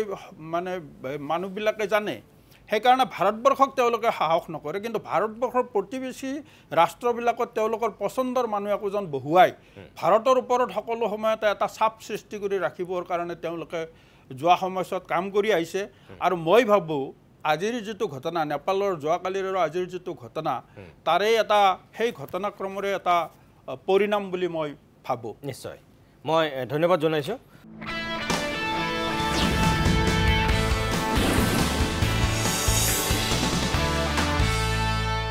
মই ডক্টৰ আহমদ ডাঙৰীয়া মই আপোনাৰ কাষলৈ আহিছোঁ এতিয়া কথা হ'ল যে এই যে ঘটনাবিলাক ঘটিছে ইখনৰ পিছত সিখন দেশত সামাজিক মাধ্যমৰ এটা ব্যাপক প্ৰভাৱ আছে এই তিনিওখন দেশতে যিখিনি ঘটনা এতিয়া ঘটিলে আপুনি কি বুলি ভাবে যে যিটো লক্ষ্য আৰু উদ্দেশ্যত প্ৰথমতে আৰম্ভ হয় তাৰ পৰিণতিটো কি হৈছে গৈ শ্ৰীলংকাত বাংলাদেশত আমি দেখিছোঁ মহম্মদ ইউনিছক তেওঁলোকে মানে তদাৰকী উপদেষ্টা হিচাপে ৰাখি পেলাই দায়িত্ব দিলে ইয়াতো এতিয়া কিশোৰ ভট্টাচাৰ্যই কোৱাৰ ধৰণে তেওঁলোকৰ চইচ আছে কোনে দেশখন চলাব লাগে তেওঁলোকে তেখেতৰ নেতৃত্ব বিচাৰিছে আগতীয়াকৈ কৈ দিছে হয় কথাটো হৈছে কি মানে আমি যিটো দেখিছোঁ ট্ৰেণ্ডটো সেই ট্ৰেণ্ড মানে ছ'চিয়েল মিডিয়া ইউজ কৰি পেলাই মানুহ একত্ৰিত হোৱাৰ যিটো টেণ্ডেঞ্চি সেইটো আমি 2008 দেখিছিলোঁ প্ৰথমতে হেৰিত পাকিস্তানত হ'ল জেনেৰেল মুশ্বাৰফৰ এগেইনষ্টে এটা বিৰাট খুব মানুহৰ আছিলে আৰু সেইটো ছ'চিয়েল মিডিয়াৰ যোগেদি খুব প্ৰকাশ কৰিছিলে তাৰ মালদ্বীপত মহম্মদ গাইমৰ বিৰুদ্ধে হ'ল তাত তেওঁ উপৰিলে তাৰপিছত আহিলে বেগম খালিদা জিয়াৰ বিৰুদ্ধে বাংলাদেশত 2008 এই 2008 চনৰ এই চনটো বৰ ক্ৰুচিয়েল আছিলে তাত খালিদা জিয়াৰ ইলেকশ্যনত হাৰিলে শ্বেখ হাছিনা পাৱাৰলৈ আহিলে ভূটানত কিন্তু সেই কথা আগতীয়াকৈ গম পায় ৰজা জিংমি দৰ্জী ৱানচুকে তেওঁ আগতীয়াকৈ মানে এব্ডিকেট কৰিলে তেওঁ কনষ্টিটিউশ্যন মনাৰ্কি আৰম্ভ কৰি দিলে তেওঁ খুব চতুৰভাৱে গোটেইখিনি বৰ সুপৰিকল্পিতভাৱে কৰি দিলে পাকিস্তানত হ'ল তেনেকুৱা এই মানে সেইটো এটা ফ'ৰ্থ ৱেভ অফ ডেম'ক্ৰেচি বুলি কয় ফ'ৰ্থ ৱেভ অফ ডেম'ক্ৰেচি এটা চলি গ'ল সেইটো কিন্তু গোটেই বস্তুটো চলিছিলে ছ'চিয়েল মিডিয়াৰ যোগেদি সেইকাৰণে এই ছ'চিয়েল মিডিয়াৰ যিটো পাৱাৰ যিটো শক্তি সেইটো কোনো ওলাই কৰিব নোৱাৰে আৰু আজি একেটা ধৰণৰ ঘটনা তাত হৈছে কিন্তু তাৰ লগতে অলপ সাৱধান হ'ব লাগিব এইধৰণে সাৱধান হ'বলৈ মই ভাবোঁ মোৰ হয়তো ভুলো হৈছে এতিয়া যদি এইটো বস্তু হেৰি হয় এই আন্দোলনবিলাক খুব স্পণ্টেনিয়াছ হয় খুব ডিচিপ্লিন ৱে নহয়, খেলি মেলিকে হয়, তেনেহ'লে তাৰ কিন্তু হেৰি ফলাফল বৰ ভাল নহ'ব। বহুত দিনৰ আগতে লেনিনে এটা কথা কৈছিলে যে বিপ্লৱবিলাক যিসকলে অৰ্গেনাইজ কৰে তেওঁলোক খুব ডিচিপ্লিন আৰু সুপৰিকল্পিত মানুহ হ'ব লাগিব, নহ'লে কিন্তু কেঅছ হ'ব। আৰু সেই কথাটো অন্য ছ'চিয়েল চায়েন্সেও কৈছিলে, যেনে ডাৰ্কহামে কৈছিলে যে কেঅছ হ'বলৈ দিব নালাগে, মানুহৰ ক্ষোভ থাকে, হতাশা থাকে, হয় তাৰ প্ৰকাশ হ'বই লাগিব, কিন্তু সেইটো যদি খেলি মেলিকে হয়, কেঅটিক ৱে হয়, বেমেজালিৰে হয়, তেনেহ'লে তাৰ ফলাফল ভাল নহ'ব। সেই বস্তুটোৱে বাংলাদেশত এতিয়া হৈছে। আজি বাংলাদেশত চৰকাৰ বদলি হয়, শ্বেখ হাছিনা বদলি গ'ল, কিন্তু তাৰ অৱস্থাটো ভাল হৈছে জানো? তাততো ফাণ্ডামেণ্টেল মৌলবাদীবিলাকে সেইকাৰণে এইবিলাক ক্ষেত্ৰত অলপ সাৱধান হ'ব লাগিব। নেপালৰ মানুহখিনিও যিসকল ডেকা ল'ৰা ছোৱালী ওলাই আহিছে তেওঁলোকেও সাৱধান হ'ব লাগিব, যেনে আমাৰ দেশখন আৰু এখন বাংলাদেশ নহয়, সেইটো কথা চিন্তা কৰিব লাগিব, নহ'লে গোটেই তেওঁলোকৰ পাৰপাছটো ভুল হৈ যাব আৰু সেইটো বিফল হ'ব। হয়, মই ডক্টৰ সভাপতি ডাঙৰীয়া, মই এই কথাটোকে মানে তেখেতৰ পৰা জানিব বিচাৰিছিলোঁ যে সামাজিক মাধ্যমেৰে আৰম্ভ হোৱা এই আন্দোলনবিলাকৰ পৰিণতিটো কি হৈছেগৈ গৈ। এতিয়া ধৰি লওক যে গণতান্ত্ৰিক দেশ এখনত আন্দোলন, প্ৰতিবাদ, ধৰ্ণা এইটো হ'বই, এটা শান্তিপূৰ্ণভাৱে এইটো কৰিব পাৰে, কিন্তু শেহতীয়াকৈ এই সামাজিক মাধ্যমৰ যিটো ট্ৰেণ্ড আৰম্ভ হৈছে এইটো কিন্তু প্ৰত্যেকখন ৰাষ্ট্ৰৰ কাৰণে অলপ ভাবুকিস্বৰূপ। এতিয়া ধৰক যি ধৰণে ভাঙি পিটি লণ্ডভণ্ড কৰি একদম জুই জ্বলাই দিয়া হৈছে, খঙৰ হয় বাৰু, তাত শাসকৰো দুখ আছে, সেইটোতো সঁচাই, কিন্তু হ'লেও আমিতো গণতান্ত্ৰিক প্ৰক্ৰিয়াখনত বিশ্বাস কৰা মানুহ প্ৰত্যেকখন দেশতে। আপুনি বাংলাদেশতেই চাওক, আপুনি নেপালতেই চাওক, আপুনি শ্ৰীলংকাতেই চাওক, য়ং জেনেৰেশ্যনটোত যিসকলে এই কামটো কৰিছে তেওঁলোক অশিক্ষিত নহয়, তেওঁলোক সুশিক্ষিত আৰু উচ্চ শিক্ষিত, আৰু তেওঁলোকে যেতিয়া প্ৰধানমন্ত্ৰীৰ বিচনাত গৈ জঁপিয়াই জ্বলাই দিছে বা গোটেই তাত থকা আহাৰ পাতি খাই চেচ কৰি পেলাইছে, টিভি ভাঙিছে, বিচনা জ্বলাই দিছে, যিমানবিলাক কৰিছে একেটা ষ্টাইল। শ্ৰীলংকাত যেনেকুৱা হৈছিলে বাংলাদেশত একে হৈছে, বাংলাদেশত যেনেকুৱা হৈছে আপোনাৰ এতিয়া নেপালত হৈছে। তাৰমানে এইটো টেলিভিশ্যন বা ছ'চিয়েল মিডিয়াই এই দৃশ্যটো সম্প্ৰসাৰিত কৰি আছে নেকি? আৰু যদি এইটো হয় তেতিয়াহ'লে কিন্তু আগন্তুক দিনত দেখোন প্ৰত্যেকখন ৰাষ্ট্ৰতেই প্ৰতিবাদৰ, আন্দোলনৰ, ধৰ্ণাৰ ভাষা, পৰিভাষা সলনি হ'ব। নাই, কথাটো হয়, কিন্তু কথা হৈছে কি যদি আপুনি গোটেই পৃথিৱীৰ যিমানবিলাক আমি বিপ্লৱ, বিদ্ৰোহ, প্ৰত্যেকবিলাক ক্ষেত্ৰতে যদি আমি চাই দেখিব যে প্ৰত্যেকটো মুভমেণ্টৰ এগেইনষ্টে বা তাৰ লগত কোনে আছিল? য়াং জেনেৰেশ্যনটোৱে আছে। হয়, আজি য়াং জেনেৰেশ্যনটোক আমি দোষাৰোপ কৰিছোঁ, কিন্তু আগৰ যদি হিষ্ট্ৰীবিলাক আমি চাওঁ দেখিম তাতো য়াং জেনেৰেশ্যনে বিদ্ৰোহ আৰম্ভ কৰিছে। হয়, আমাৰ অসমৰ আন্দোলনটোৱে এটা ডাঙৰ প্ৰমাণ নহয় জানো? ছাত্ৰ আন্দোলনটো। এতিয়া কথা হৈছে কি যে ছাত্ৰসকলৰ আন্দোলন কৰিছে, য়াং জেনেৰেশ্যনে আন্দোলন কৰিছে, তেওঁলোকৰ গাইডেন্সটো, প্ৰিন্সিপলটো ডাঙৰ কথা। যে তেওঁলোকে কিবা এটা তেওঁলোকক গাইড দিছে কোনে? আৰু যেতিয়ালৈকে গাইড দিয়া নাযায়, যেতিয়ালৈকে প্ৰপাৰ গাইডেন্স নাপায়, আৰু তেতিয়াই বস্তু হৈছে কি তেওঁলোকৰ যিটো পথৰ পৰা তেওঁলোকে আচলতে উজুতি খায়। এতিয়া ছ'চিয়েল মিডিয়া এতিয়া বৰ্তমান হৈছে, ছ'চিয়েল মিডিয়া বহুত সচকিত হৈছে, বহুত ষ্ট্ৰং হৈছে, আৰু এতিয়া ছ'চিয়েল মিডিয়াই আচলতে গোটেই আন্দোলনবিলাকক খুব কম সময়তে স্প্ৰেড কৰাৰ সুবিধাখিনি পাইছে। আগতে যেনিবা সেইখিনি কৰিব পৰা নাছিলে, কিন্তু আকৌ এতিয়া কৈছে কি এই ছ'চিয়েল মিডিয়াকে আকৌ কৰিছে, আমি শাসক পক্ষই ভয় কৰিছে যে এই ছ'চিয়েল মিডিয়াৰ কাৰণেই যে আন্দোলনটো বেছি স্প্ৰেড হৈ গৈছে, তাৰ কাৰণেও আচলতে তাৰ ওপৰত ব্যৱস্থা গ্ৰহণ কৰিছে। যি কি নহওক, এতিয়া গোটেইবিলাক কথা ক'বলৈ যদি চাওঁ দেখিম যে এই আজি নেপালত যিটো ঘটনা ঘটিছে আৰু ওচৰ চুবুৰীয়া ৰাষ্ট্ৰৰ যিবিলাক আমি বাংলাদেশৰ ক্ষেত্ৰতে হওক, শ্ৰীলংকাৰ ক্ষেত্ৰতে একেই, আৰু চবেই প্ৰথমতে এই ডেকা শক্তিটোৱে মুভমেণ্টটো আৰম্ভ কৰিছে, তাতো একেই। আৰু তেওঁলোকে পিছত গৈ পেলাই দেখিছে যে তেওঁলোকে যেন নিজৰ অস্তিত্বটো জাহিৰ কৰিব ঠিক পাৰা নাই, অৰ্থাৎ তেওঁলোকে যেন বিচলিত হৈছে। গতিকে এই ক্ষেত্ৰত তাৰমানে কি এটা চিন্তাৰ বিষয় যে আপুনি কোৱা কথাখিনি এইটোৱে মোক ক'ম যে আচলতে আমি মুভমেণ্টটো ক'বলৈ যাওঁতে, আন্দোলনটো ক'বলৈ যাওঁতে যে অকল চিন্তা কৰিব লাগিব যে এটা আইডিঅ'লজি এটা লৈ ল'ব লাগিব, এটা আদৰ্শ আমি কি কৰিম, সেই চিন্তাটাও আচলতে অলপ কৰি ল'ব লাগিব। ছ'চিয়েল মিডিয়াটো আমাৰ হেল্প কৰিছে, আন্দোলনটো ঘপককৈ বাঢ়ি গৈছে, কিন্তু তাৰপিছত আকৌ তাৰ পতনটো কিন্তু ঘপককৈ হৈ গৈছে একদম। গতিকে এতিয়া যেনেকৈ উত্থান আৰু পতন এই বস্তুটো একেবাৰে মানে ঘপককৈ হৈ গৈছে আৰু সেইটো বাংলাদেশে একেবাৰে আমাৰ স্পষ্ট প্ৰমাণ আৰু দ্বিতীয় আমাৰ ভট্টাচাৰ্যই এটা কথা কৈছে যে এইটো আন্তঃৰাষ্ট্ৰীয় এইটো কথাটো একদম ডিনাই কৰিবলগীয়া কথা নহয় একদম স্পষ্ট কথা কাৰণ আমি দেখিছোঁ যে বাংলাদেশৰ ক্ষেত্ৰতে দেখিছোঁ বা শ্ৰীলংকাৰ ক্ষেত্ৰতে দেখিছোঁ আৰু এতিয়া নেপালৰ ক্ষেত্ৰতে আৰু যে ওচৰ চুবুৰীয়া যিবিলাক ৰাষ্ট্ৰ ম্যানমাৰৰ ক্ষেত্ৰতো আমি দেখিয়ে আহিছোঁ যে চাইনাৰ প্ৰভাৱটো তাত অত্যন্ত বেছি আগৰ পৰাই হৈ আছে ঠিক সেইদৰে আমি ভূটানৰ ক্ষেত্ৰতো তাৰ আমি দেখিছোঁৱেই যেটো আমি দেখিছোঁ যে যেটো আমেৰিকাই ডাইৰেক্ট চীনক একো কৰিব নোৱাৰে কিন্তু চীনৰ লগত বেছি ভাল তেওঁলোকক মানে তেওঁলোকে ডাউন কৰিবৰ কাৰণে তেওঁলোকৰ ওপৰত এটা ৰাজনৈতিক এটা চেলুল হ'বৰ কাৰণে এটা সুবিধা লৈ আহিছে গতিকে এইবিলাক হৈছে কি আমাৰ দৃষ্টিগোচৰ হৈছে আৰু এইবিলাকে আমি ভৱিষ্যতটো আমাৰ ভাৰতৰ কাৰণে যেনে সংশয় এটা কাৰণ আৰু এইবিলাক হ'লে আমাৰ এটা ভাৱ হয় যে আমাৰ কোনোবা ষ্টেটত এনেকুৱা কিছুমান আমাৰ ঘটনা ঘটিব নেকি বা হ'বলৈ গৈ আছোঁ নেকি গতিকে এই ক্ষেত্ৰত মানে এইবিলাক এনেকুৱা হয় যে ভাৰতৰ কাৰণে এইবিলাক হৈছে কি এটা যেন শিক্ষাৰ এটা লেচন হওক আমাৰ দেশৰ কাৰণেও এটা লেচন হওক আমাৰ এতিয়া ভাৰত আৰু নেপালৰ যিটো সীমান্ত 1000তকৈ বেছি কিলোমিটাৰ আপোনাৰ এটা দীঘলীয়া সীমা আছে সীমা আছে হয় গতিকে সেইবিলাক কথাই গতিকে এনেও আচলতে কি হ'ল আজি ভাৰতৰ লগত নেপালৰ যিটো ৰাজনৈতিক সম্পৰ্ক অতি মধুৰ আছিল আগৰ পৰা আছে আৰু বিশেষকৈ এইটো আছে কি যে দেখা যায় ইয়াৰ ধৰ্মীয় ৰীতি নীতি ক্ষেত্ৰতো এটা বেলেগ কথা আছিল সিও এটা সম্পৰ্ক এটা কাৰণ আৰু দ্বিতীয় কথা হৈছে কি তেনে উৎপাদন দেশখনৰ যিবিলাক অনাজ বুলি কওঁ আমি যিটো খাদ্যৰ যিটো প্ৰধান আমাৰ খাদ্যখিনি সেই খাদ্যখিনি আচলতে কি হ'ল তেওঁলোকৰ নিজৰ উৎপাদনটো যথেষ্ট কম আৰু সেই ক্ষেত্ৰত তেওঁলোকে সদায় ভাৰতৰ ওপৰত নিৰ্ভৰশীল হয় আৰু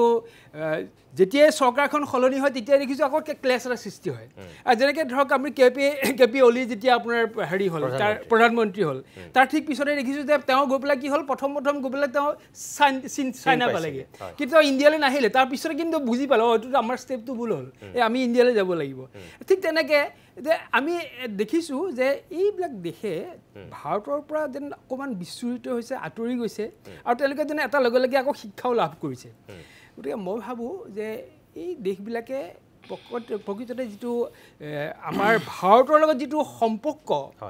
ৰাজনৈতিক সম্পৰ্কটো আৰু লগতে ইয়াত সাংস্কৃতিক কথা এটা জড়িত এই গোটেই কথাবিলাক যেন আকৌ ভালকৈ চিন্তা কৰিব লাগে আৰু তেনেকুৱা পৰিৱেশ এটা যেন সৃষ্টি কৰিব লাগে বা তেনেকুৱা পৰিৱেশ এটা হওক এনেকুৱা এটা মই ভাবোঁ তাৰমানে এনেকুৱা চিন্তা এটা মই কৰোঁ নিশ্চয় আমি আকৌ অকণমান সময়ৰ কাৰণে বাণিজ্যিক বিৰতি ল'ম বিৰতিৰ পিছতে আমি দেশৰ আজি উপৰাষ্ট্ৰপতি নিৰ্বাচনৰ সন্দৰ্ভত কিছু কথা পাতিম এই বিষয়টোৰ ক্ষেত্ৰত তেখেতসকলে যিখিনি বক্তব্য আগবঢ়ালে আপোনালোকে নিজে শুনিছে দেখিছে গম পাইছে আগন্তুক দিনত আমি মন কৰিম যে সঁচাকৈয়ে আন্তঃৰাষ্ট্ৰীয় ৰাজনীতিৰ বাবে এই এছিয়া মহাদেশৰ দক্ষিণ পূব এছিয়াৰ এই ৰাষ্ট্ৰবিলাকত এনেকুৱা অস্থিৰতা বিয়পিছে কৌশলগতভাৱে বিয়পাই দিছে নে সঁচাকৈ আভ্যন্তৰীণ দুৰ্নীতি ভ্ৰষ্টাচাৰৰ বিৰুদ্ধে বা অপশাসনৰ বিৰুদ্ধে সঁচাকৈয়ে দেশৰ ভৱিষ্যত প্ৰজন্ম বুলি যাক আমি কওঁ উঠি অহা ডেকা বন্ধুসকলক তেওঁলোকৰ মনৰ ক্ষোভ অসন্তুষ্টিৰ সঁচাকৈয়ে স্বতঃস্ফূৰ্ত বহিঃপ্ৰকাশ ঘটিছে আৰু যদি সেয়াই হয় তেনেহ'লে আগন্তুক দিনত ইখন দেশৰ পিছত সিখন দেশলৈ এইবিলাকৰ প্ৰভাৱ পৰিব নেকি ভাৰতবৰ্ষত এখেতসকলে কৈছে ইয়াৰ কোনো প্ৰভাৱ তেনেকৈ নপৰে কিন্তু তাত চিন্তাৰ কাৰক আছে বুলি কৈছে এইখিনিও কথা মন কৰিবলগীয়া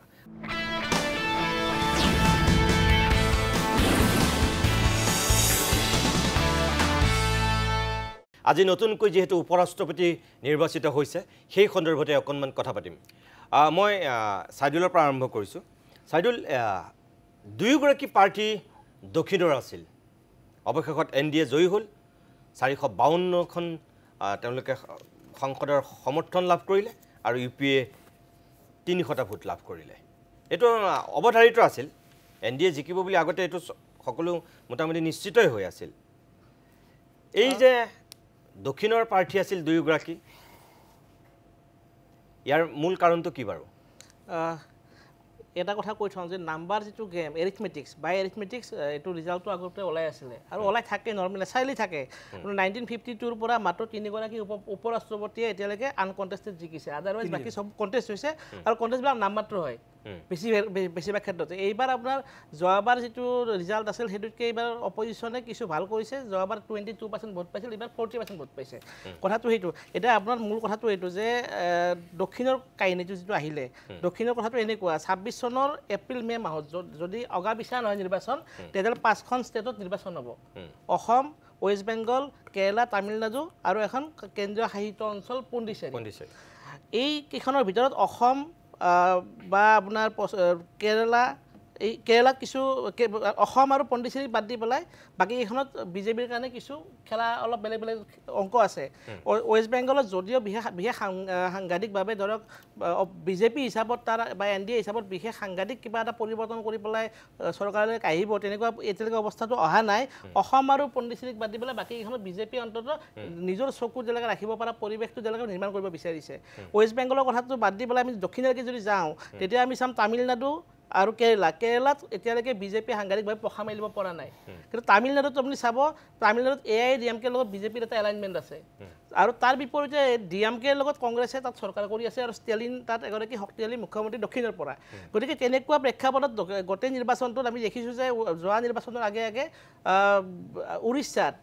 নিৰ্বাচনৰ আগে দেখিব আপুনি দ্ৰৌপদী মুৰ্মুক আনি পেলাই ৰাষ্ট্ৰপতি পাতিলে আৰু তাৰ পৰৱৰ্তী সময়ত উৰিষ্যা তেওঁলোকে জিকিলেও নবীন পাটনায়ক উফৰি গ'ল গতিকে তেনেকুৱা গোটেই প্ৰেক্ষাপট নিৰ্মাণ কৰাৰ ক্ষেত্ৰত মই ভাবোঁ যে এটা নিৰ্বাচনী প্ৰেক্ষাপট এটা তেওঁলোকে নিজৰ ৰাজনৈতিক যিটো অংক দক্ষিণৰ ফালে চোৱা যিটো ৰাজনীতি সেইটো মই ভাবোঁ শক্তিশালী কৰাৰ স্বাৰ্থত তেওঁলোকে এইবাৰ এই যিটো প্ৰাৰ্থীৰ প্ৰক্ষেপ সেই প্ৰক্ষেপটো তেওঁলোকে ভালকৈ কৰিছে একে সময়তে আপুনি চাব অপজিশ্যন ফেকশ্যনটোৱে কিন্তু খুব ইণ্টেলিজেণ্টলি সেই বস্তুটো কাউণ্টাৰ কৰিছে তেওঁলোকে চাউথ ইণ্ডিয়াৰ পৰাই দিছে দি পেলাই এক প্ৰকাৰ বিজেপিৰ লগত থকা যিকেইটা মূল দল এটা সময়ত আছিল ধৰক আৰু এতিয়া BJD এতিয়া তেওঁলোকে নাই তেওঁলোকক এক প্ৰকাৰ ভোটটো এবষ্টেইন কৰিবলৈ বাধ্য কৰি দিছে তেনেকুৱা পৰিৱেশলৈকে তেওঁলোকে নিব পাৰিছে ঠিক তেনেকৈ আপুনি চাব তাত BRS এটা সময়ত বিজেপিৰ লগত তেওঁলোকে এটা এলাইনমেণ্টত আছিল তেওঁলোকে এতিয়া NDAতো নাই UPAতো নাই তেওঁলোকে নিজৰ ষ্টেণ্ডটো ক্লিয়াৰ কৰিবৰ কাৰণে বাধ্য হৈছে যে আমি এতিয়া UPA NDA কাৰো লগতে নাই কাৰণ হায়দৰাবাদত কিছুদিন পিছতে বাই ইলেকশ্যন আছে গতিকে গোটেই প্ৰেক্ষাপটটোত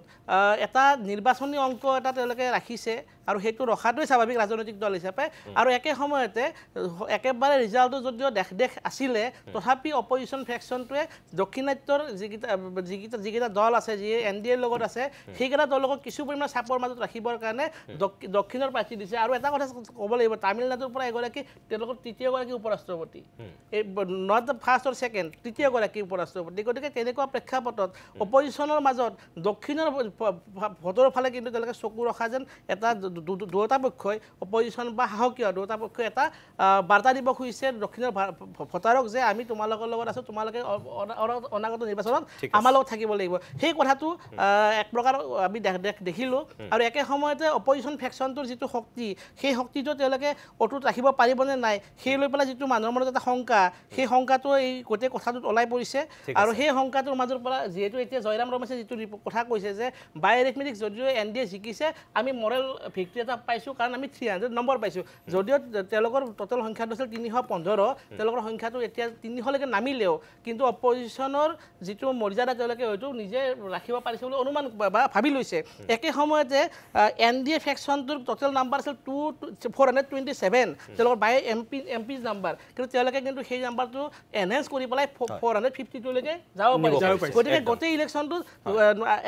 এটা সাংঘাতিক আকৰ্ষণ কৰিব লগা একো কথা নাছিল কিন্তু গণতন্ত্ৰৰ কাৰণে এটা ভাল কথা যে অপজিশ্যনে এই গোটেই নিৰ্বাচনটো খেলিছে মই ডক্টৰ ৰঞ্জিত সভা পণ্ডিত মই আপোনাৰ কাষলৈ আহিছোঁ চাইদুলে যে কৈছে ধৰক উৰিষ্যাত বিজু জনতা দলক ঘৰুৱাই বিজেপিয়েতো শাসনলৈ আহিছে কিন্তু তাৰপিছতো বিজু জনতা দলে এটা কৌশলগত স্থিতি লৈছে BRSৰ ক্ষেত্ৰত আমি যদি তেওঁ যিটো কথা কৈছে সেইটো হয় যে এতিয়া তাত উপ নিৰ্বাচন আছে কিন্তু BRSৰ লগত যদি আপুনি চাই তেনেহ'লে ফাইটটো কাৰ এই যে কৌশলগত স্থিতি লৈছে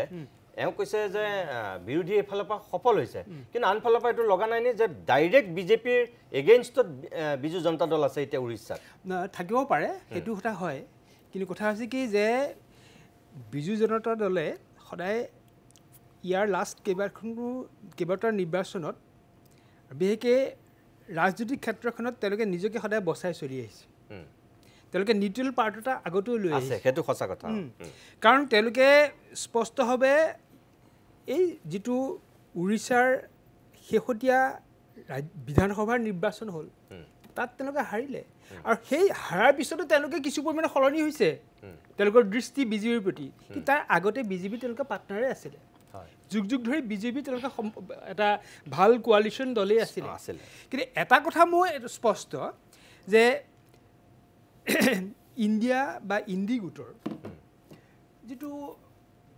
তেওঁলোকৰ মাজত এটা ভাঙোনমুখী অৱস্থা এটা অলপ দিনৰ আগলৈকে আমি দেখি আহিছিলোঁ কিন্তু এই নিৰ্বাচনটোৱে এটা সক্ৰিয় অৱস্থালৈ লৈ গৈছে তেওঁলোকৰ মাজত এটা যিটো ৰাজনৈতিক সমন্বয় এই সমন্বয়টো অতি গুৰুত্বপূৰ্ণ কথা দ্বিতীয় এটা কথা হৈছে কি যে ভাৰতৰ ইণ্ডিয়াৰ যিটো ৰাজনৈতিক অৱস্থা পৰিৱেশ এই গোটেই ব্যৱস্থাটোৰ ক্ষেত্ৰত আমি দক্ষিণ ভাৰতৰ গুৰুত্বটো ক্ৰমান্বয়ে বাঢ়ি গৈছে মাজতে কোনোবা এজনে মোক ক'লে যে হুইল বি আফটাৰ মোদী মোদীৰ পিছত ভাৰতবৰ্ষৰ প্ৰাইম মিনিষ্টাৰ কোন যেনেকুৱা এটা প্ৰশ্ন আহিছিল আৰু তেতিয়া এই বস্তুটো ক'লৈ যাব এই পথটো কোনফালে যাব উত্তৰলৈ যাব নে দক্ষিণলৈ যাব আৰু তেতিয়া মোক কৈছিল নহয় এইটো দক্ষিণৰ ফালে গৈ আছে কাৰণ উত্তৰ ভাৰতৰ ৰাজনৈতিক যিটো বৰ্তমান পৰিস্থিতি বা যিটো ৰাজনৈতিক ছেটআপ এই ছেটআপটো কিন্তু একেবাৰে স্থায়ী নহয় বিজেপিৰ কাৰণে বিজেপিৰ কাৰণে লাহে লাহে লাহে লাহে ইয়াত এটা যেন ভাঙোনমুখী পৰিৱেশ এটা লাহে লাহে গ্ৰ' কৰি আহিছে আৰু তেওঁলোকে এতিয়া ভাবিছে এটা স্থায়ী হিচাপে তেওঁলোকে কি কৰিব লাগিব বা অৰ্থাৎ পথটো পৰিৱৰ্তন কৰিবৰ কাৰণে তেওঁলোকে দক্ষিণৰ ফালে তেওঁলোকে গতি কৰিছে কিন্তু দক্ষিণতো খোপনি পুতিবই পৰা নাই কিন্তু কথা হৈছে কি যে আজি DMK AIDMK দুটাটো দল আছে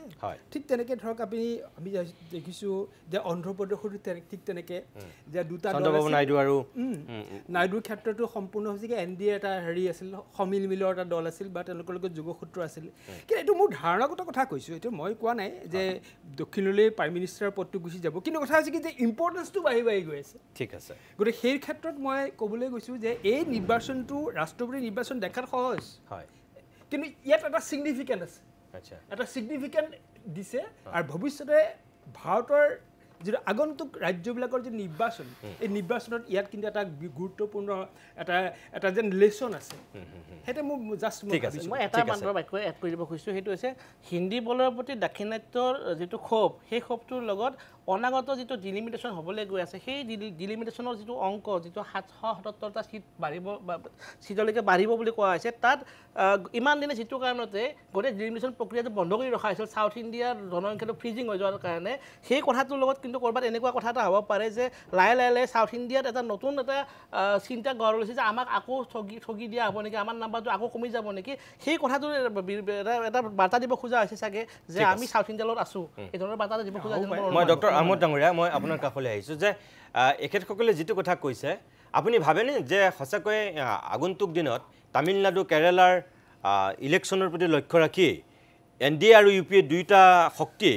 চাউথৰ মানে দক্ষিণৰ মানুহক প্ৰাৰ্থিত্ব দিলে বুলি এই গোটেই ষ্ট্ৰাইটটো গম পোৱা যাব বিহাৰ ইলেকশ্যনৰ পিছত বিহাৰ ইলেকশ্যনত যদি বিজেপি মিত্ৰ দলে ভাল ফল দেখুৱাব নোৱাৰে তেতিয়া অলপ চিফ্ট কৰিব কিন্তু সেইটো একেবাৰে খাটাং কথা বুলি মই ভাবোঁ মোৰ ভুল হ'ব পাৰে কিন্তু মই ভাবোঁ যে বিহাৰৰ নিৰ্বাচনটো বৰ ক্ৰুচিয়েল হৈ আছে আৰু সেইটোৱে কিছু ধাৰা এটা দিশ এটা দেখুৱাই দিব পাৰে আৰু এটা কথা ঠিক আমি যিমানেই নকওঁ মই ভাবোঁ দেই যে হিন্দী বলয়ৰ যিটো প্ৰভাৱ ভাৰতৰ ৰাজনীতিত সেইটো নকমে সেইটো অক্ষুণ্ণ থাকিব গতিকে তাৰ মাজতে যদি কিবা জেগা উলিয়াই দিব পাৰে দক্ষিণত তেতিয়া বেলেগ কথা কিন্তু দক্ষিণত পেকেটে বিজেপি বা মিত্ৰ দলে এটা কিবা কৰিব পাৰিব বুলি মই নাভাবোঁ সেইখিনিকে কৈছোঁ ঠিক আছে ধন্যবাদ মই ডক্টৰ ওমান আদুত মই আপোনাৰ কাষলৈ আহিছোঁ শেষত এটা কথা বিজেপিয়ে আজি কৈ আছে যে আপোনালোকে হাৰিম বুলি জানেই তাৰপিছতো জানিও আপোনালোকে খেলিব লাগে কাৰণেহে নিৰ্বাচনটো খেলিলে স্পষ্ট অংক আগতীয়াকৈ হৈ আছিল আনকি অসমৰ সাংসদেও কৈছে অসমৰ মন্ত্ৰীও কৈছে এই কথাটো I beg to disagree. চাওক ইয়াত দক্ষিণ ভাৰতৰ কথা কোৱা হৈছে যে বাৰ্তা দিয়াৰ কাৰণে চেষ্টা কৰা হৈছে আমাৰ যিটো বাৰ্তা হয় আমাৰ বাৰ্তাটো ইজ ভেৰি ক্লিয়াৰ মই জাষ্ট আপোনাক কেইদিনমান আগত লৈ যাব বিচাৰিম যে এই পৰিস্থিতিটো কিয় এৰাইজ হ'ল এই পৰিস্থিতিটো এইকাৰণে এৰাইজ হ'ল যে জগদীপ ধনখৰ যোনে উপৰাষ্ট্ৰপতি আছিলে তেওঁ ৰিজাইন দিবলগীয়া হ'ল আৰু তেওঁ কৈছিলে হেল্থ ইছ্যু নাছিলে জগদীপ ধনখৰ এনেকুৱা এজন মানুহ যোনে কৈছিলে যে 142 আৰ্টিকল 140 অফ দ্য কনষ্টিটিউশ্যন যিটো নেকি আমাৰ সুপ্ৰিম কোৰ্টৰ কমপ্লিট জাষ্টিছ কৰাৰ কাৰণে এটা আৰ্টিকেল হয় তাক তেওঁ নিউক্লিয়াৰ মিছাইল বুলি কৈছিলে তেওঁ নিজকে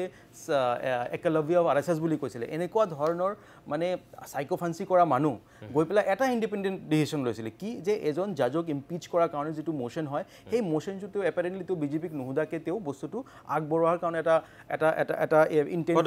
পদক্ষেপ লৈছিলে তাৰ কাৰণে এপাৰেন্টলি দ্য বিজেপি ওয়াজ এম্বাৰেছড এণ্ড তেওঁ মেছেজ দিয়া হ'ল যে আপুনি গুচি যাওক তেওঁ ৰিজাইন দি পেলাই গুচি গ'ল এতিয়ালৈকে ক'ত গ'ল আমি নাজানো এই পৰিস্থিতিৰ পাছত আমাৰ যিজন কেণ্ডিডেট বি সুদৰ্শন ৰেড্ডি তেওঁ কিন্তু সুপ্ৰিম কোৰ্টৰ জাজ হৈ পেলাই ৰিটায়াৰ হৈছে আৰু গুৱাহাটী হাইকোৰ্টৰ চিফ জাষ্টিছ আছিলে এটা সময়ত গতিকে this is not about south this is about constitutionalism versus partisanism মানে এতিয়া আপুনি চাওক আমাৰ যিজন কেণ্ডিডেট তেওঁৰ জাজমেণ্টটো চাওক সালৱাৰ জুডুমৰ যিটো জাজমেণ্ট হয় যিটো নাক্সেলেটৰ যিটো জাজমেণ্ট আছিলে তাত তেওঁ কৈছিলে যে এই মানুহবোৰক আপুনি চিভিলিয়ানবোৰক আপুনি আৰ্ম কৰিব নোৱাৰে ব্লেক ৰামজেঠ মাদানী এটা কেছ কৰিছে ব্লেক মানিৰ ওপৰত সেইটো জাজমেণ্ট তেওঁ দিছিলে ব্লেক মানি ঘূৰাই অনাৰ কাৰণে জাজমেণ্ট তেওঁ দিছিলে SIT ফৰ্ম কৰিছিলে so' he is an epitome of equality justice and someone who upholds constitution democratic institution work uphold kora ejon manu apuni NDA candidate sauk teo RSS er manu hoy teo BJP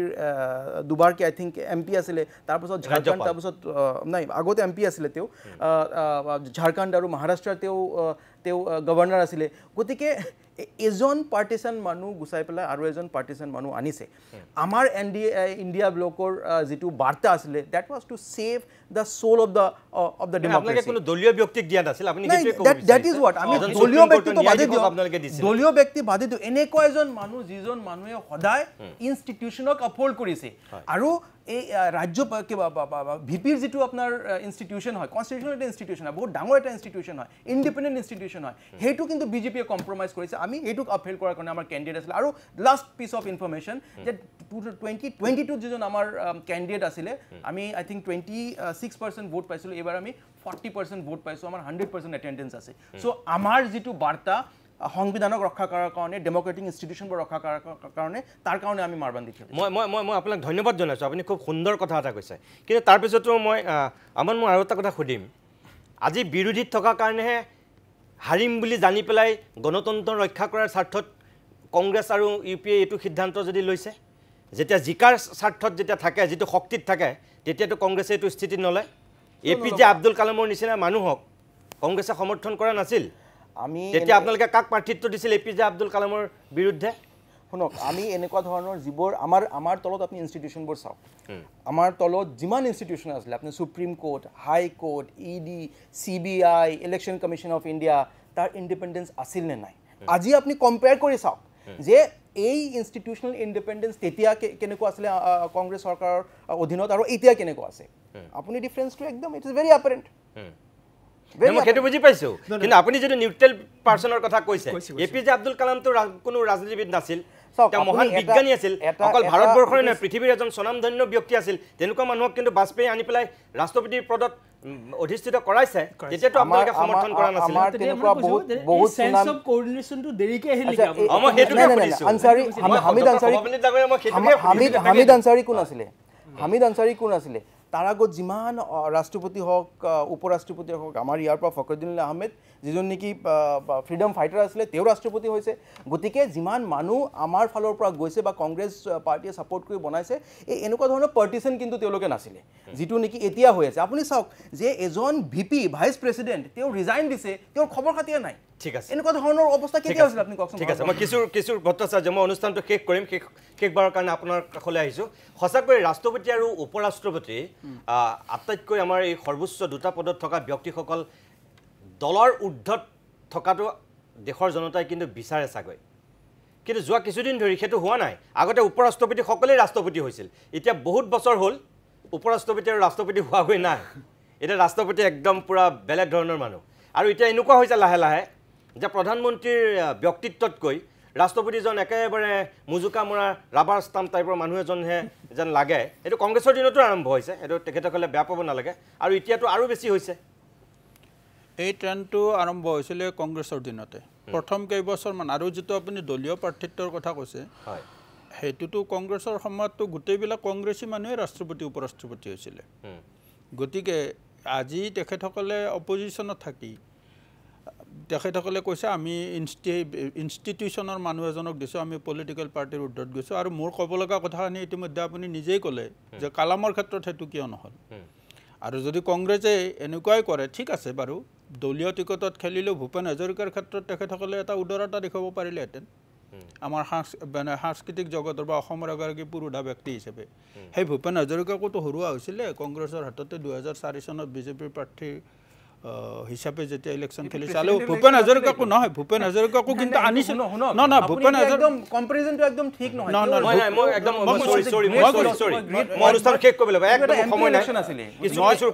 মই সেইকাৰণে কৈছোঁ এই পৰিসংখ্যাটো যিটো কংগ্ৰেছে অভিযোগ আনিছে তেখেতসকলে ক্ষমতাৰ বাহিৰত গ'লে এই ধৰণৰ কথা চিন্তা কৰে কিন্তু যেতিয়াই ক্ষমতালৈ ঘূৰি আহিব তেতিয়াই দেখিব কংগ্ৰেছে কেনেধৰণৰ মানুহ মই কিশোৰ ভট্টাচাৰ্য মোৰ কথাটো হ'ল আপোনালোকৰ হাতত সুযোগ আছিল আপোনালোকৰ হাতত সংখ্যা আছিল কিয় আপোনালোকে দলৰ এজন মানুহক এই যে CP ৰাধাকৃষ্ণন পুতলাৰ দৰে আকৌ বহুৱাই থবৰ কাৰণে তেওঁকে আনিলে নেকি তাৰমানে ধনখেৰে আপোনালোকৰ কথা নুশুনিলে যিজনে আপোনালোকৰ কথা শুনিব লাগিব আৰু সেইকাৰণে এনেকুৱা এজন মানুহক আপোনালোকে লৈ আহিছে এজন আপোনালোকতো তেনেকুৱা দলৰ উৰ্ধলৈ গৈ এজন বেলেগ মানুহ আনিব পাৰিলে সেইটো দলৰ উৰ্ধলৈ গৈ আনিছোঁ এই সময়ত হয়তো দলৰ আমাৰ শীৰ্ষ নেতৃত্ব ৰাধাকৃষ্ণনক আপুনি কেনেকৈ ক'লে তাৰমানে আপুনি এইটো ক'ব খুজিছে নেকি যে ৰাধাকৃষ্ণন বেয়া মানুহ নাই কোৱা নাই ৰাধাকৃষ্ণন উপ ৰাষ্ট্ৰপতি হিচাপে যোগ্য মানুহ হিচাপে দলৰ মই কৈছোঁ যে এখেতসকলে এনেকুৱা নহয় যে দলৰ সাংসদ আছিল তেখেত মহাৰাষ্ট্ৰৰ ৰাজ্যপাল আছিল তেনেহ'লে তেখেতসকলেওতো তেখেতেতো সাংবিধানিক পদ গ্ৰহণ কৰি আহিছে গতিকে তেখেতে আন এটা সাংবিধানিক পদলৈ যাব এই কথাটো আপত্তি কৰিবলগীয়া কি আছে ঠিক আছে ধন্যবাদ ৰাজ্যপালৰ পৰা তেওঁ উপ ৰাষ্ট্ৰপতি হৈছে উপ ৰাষ্ট্ৰপতিৰ পৰা তেওঁক ৰাষ্ট্ৰপতিলৈ আপোনালোকে উত্তৰণ ঘটাওক যোগ্যতালৈকে আমাৰ ঠিক আছে CP ৰাধাকৃষ্ণন উপ ৰাষ্ট্ৰপতি হৈছে আমিও অভিনন্দন জনাইছোঁ সৰ্বপল্লী ৰাধাকৃষ্ণনৰ 5 ছেপ্টেম্বৰত শিক্ষক দিৱস হৈ গৈছে সৰ্বপল্লী ৰাধাকৃষ্ণনৰ পিছত আন এজন ৰাধাকৃষ্ণন উপ ৰাষ্ট্ৰপতি হৈছে দেশৰ প্ৰথমগৰাকী উপ ৰাষ্ট্ৰপতি আছিল সৰ্বপল্লী ৰাধাকৃষ্ণন দ্বিতীয়গৰাকী ৰাষ্ট্ৰপতি হৈছিল সেইগৰাকী সৰ্বপল্লী ৰাধাকৃষ্ণন এতিয়া এই CP ৰাধাকৃষ্ণনক